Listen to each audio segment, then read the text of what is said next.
అధికారంలోకి వచ్చిన కూటమి నాయకులు తెలుగుదేశం, బీజేపీ, జనసేన నాయకులు, చోటామోటా నాయకులు ఇసుక దందా, మద్యం దందాతో సరిపుచ్చుకునేలా లేరు. వాళ్ళు ఇప్పుడు రేషన్ బియ్యం దందా ప్రారంభించారు. ఈ రేషన్ బియ్యాన్ని అక్రమంగా సేకరించడము, ఇతరులకు విక్రయించడం, నేరుగా విదేశాలకు తరలించడానికి కూడా ఏర్పాట్లు చేసుకోవడం అనేది ఆశ్చర్యాన్ని కలిగిస్తుంది. గతంలో కూడా జరగలేదా, జరిగాయా అన్నది ఆ ప్రశ్న అలా ఉంచి చంద్రబాబు నాయుడు గారు, పవన్ కళ్యాణ్ గారు, నాదెండ్ల మనోహర్ గారు ఈ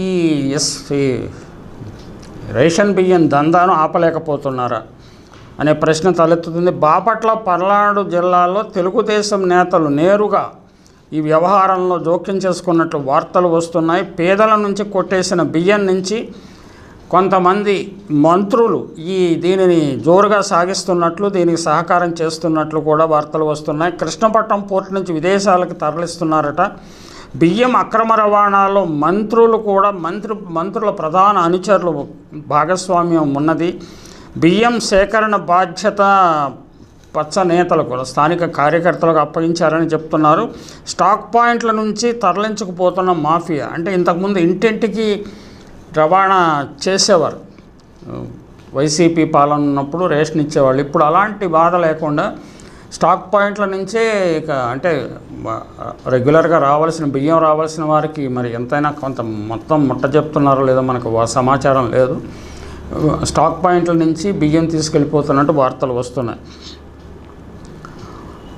బాపట్ల, పల్నాడు జిల్లాలో తెలుగుదేశం నేతలు దందా చేస్తున్నారు. పేదల నుంచి కొట్టేసిన బియ్యం రీసైక్లింగ్ చేస్తున్నారు. కృష్ణపట్నం పోర్టు నుంచి విదేశాలకు తరలిస్తున్నారు.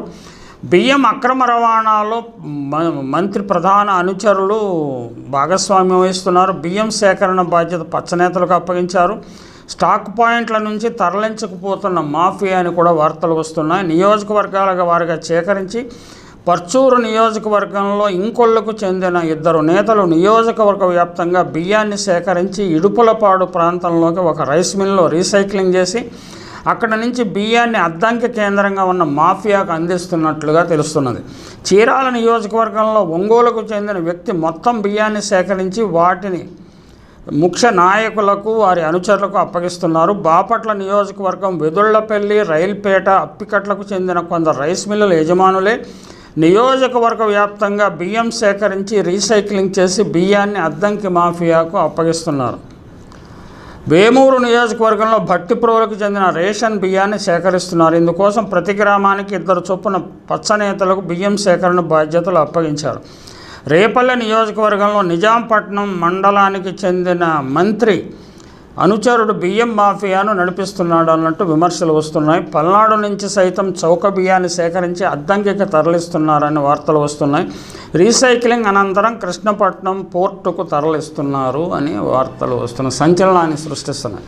నిజానికి కాకినాడలో సాక్షాత్తు ఉప ముఖ్యమంత్రి పవన్ కళ్యాణ్ గారు హడావిడి చేశాడు కదా, బియ్యాన్ని బోర్డను సీజ్ చేస్తాం, అది సీజ్ చేస్తాము, నన్ను వెళ్లకుండా అడ్డగించారు అని ప్రచారం జరిగింది.